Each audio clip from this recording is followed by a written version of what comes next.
Like the proverbial cat with 9 lives, so is former Bomet Governor Isaac Ruto's political career. Or at least that's what he would like us to think. When you think he's done, he makes a comeback. The Chamacha Mashinani party leader says he is supporting a Deputy President William Ruto presidential bid, but will not fold his party into the United Democratic Alliance. Isaac Ruto spoke with NTV's Bridget Ngana on mending fences with the DP and his political future. Exactly a year ago, in January 2021, you mended fences with the Deputy President William Ruto after nearly 7 years in a public political fallout. What really informed that decision? Political issues are never permanent and they are never quite personal.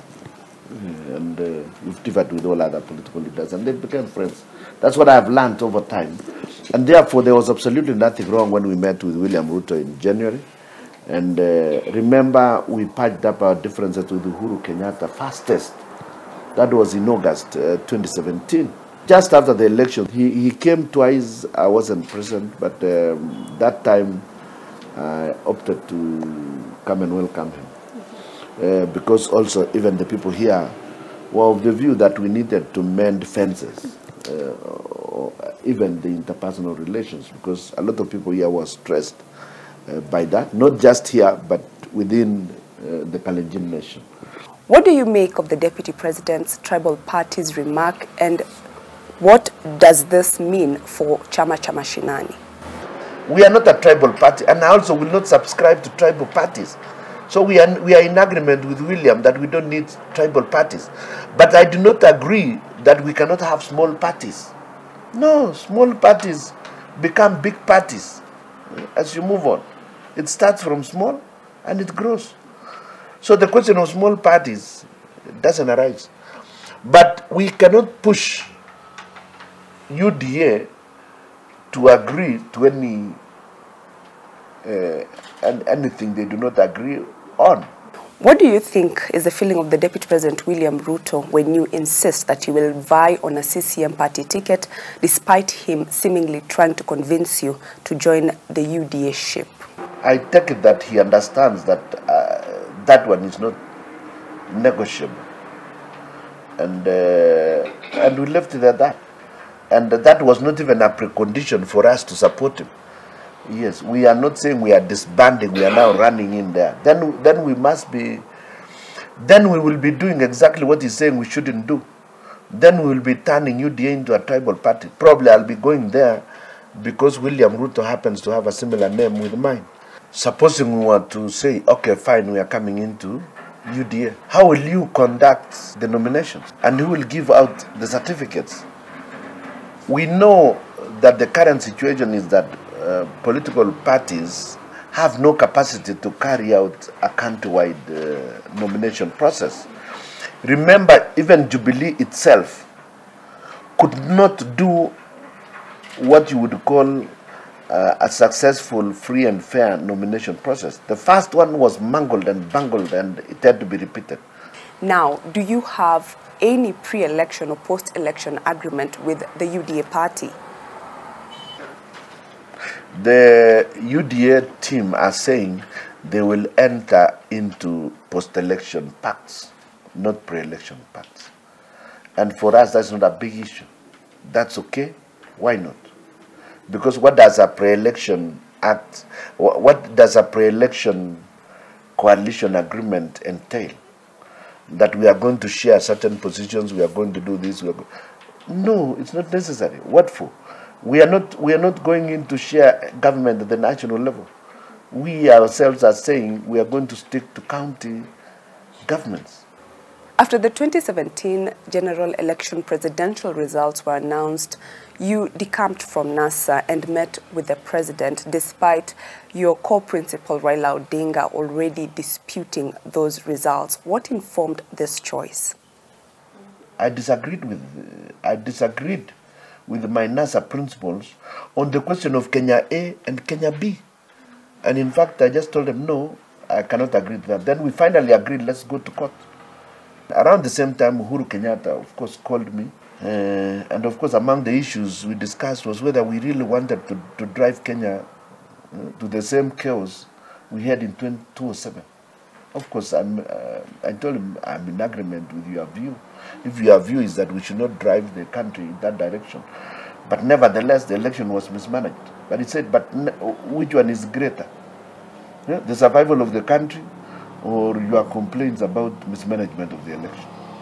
We agreed that that was it, that it was more important for us to maintain our cool than to go back to the heck. Your association with NASA in the 2017 general election seemed to haunt you now that you have declared your support for the deputy president, and some of those in his inner circle view you with suspicion. Do you think this will work against you, given that Bomet is the deputy president's stronghold? I do not bother about them because they do not occupy my space. Them, they may think I can occupy theirs, but I don't belong to their space. We will discuss with William at our level, as old colleagues. Same way we do with all the other senior leaders like Mudavadi, like Kalonzo, like even Uhuru Kenyatta, like Raila Odinga. At the deputy president's function earlier on in the week, there is a sense that you are the one who was behind the chaos in the crowd. Is this so? I did not ferry anyone. In fact, the people who ferried people, the largest number were ferried by the county government. They had lorries, buses, and vehicles, and whatever, to bring people. I should have been more scared myself in coming to that meeting, because I expected that if these are the people that Joker has brought, then they are more likely to turn against me than to turn against the people coming.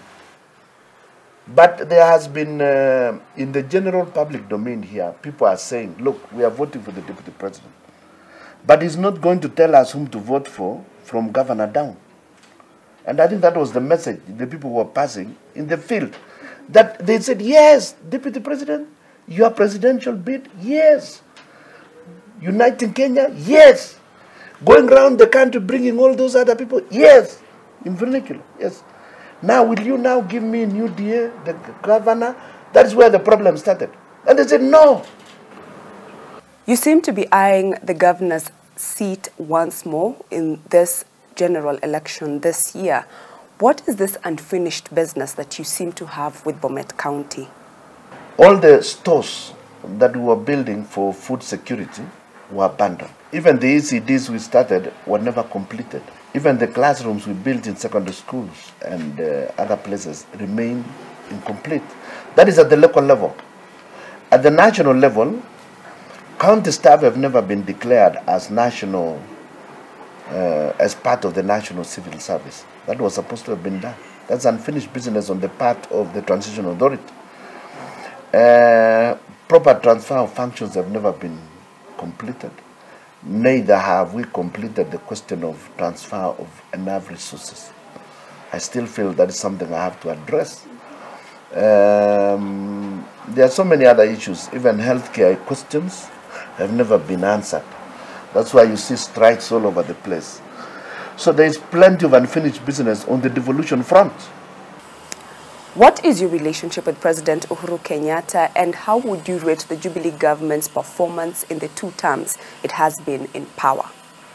My relationship with President Uhuru Kenyatta remained cordial, and they continue to remain historical.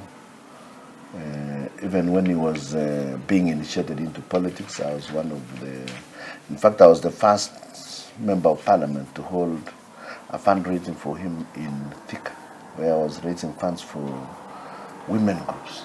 Yeah, the Jubilee government, beginning from 2013 coming upwards, I would give them a pass of, I would give them a grade of about 45% performance. Yes. They have done some infrastructure, that is for sure. They have tried to do a few other things, but they have also flopped in so many. Like the one I used to like saying during my tenure as the governor, that my son has been waiting for the laptops. He kept repeating standard 1, waiting for the Jubilee laptop. So I'm saying, in other words, what happened to the laptops? Where did they go? What happened to that idea?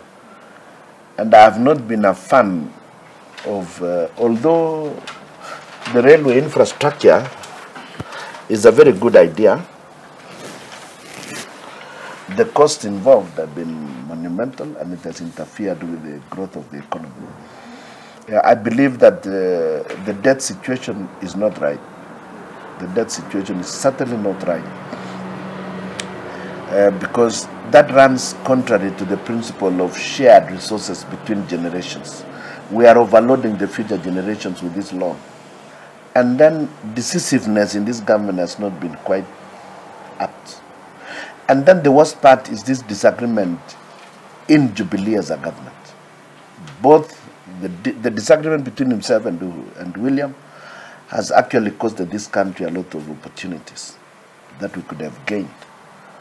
That has been Isaac Kiprono Ruto, the former governor of Bomet County, and he says he is going to make a stab once more at the governor's seat in the 2022 general election. Keep it NTV for more in-depth and incisive interviews such as this as we prepare for the general election. We have been here in Bomet County, and I am Bridget Ngana.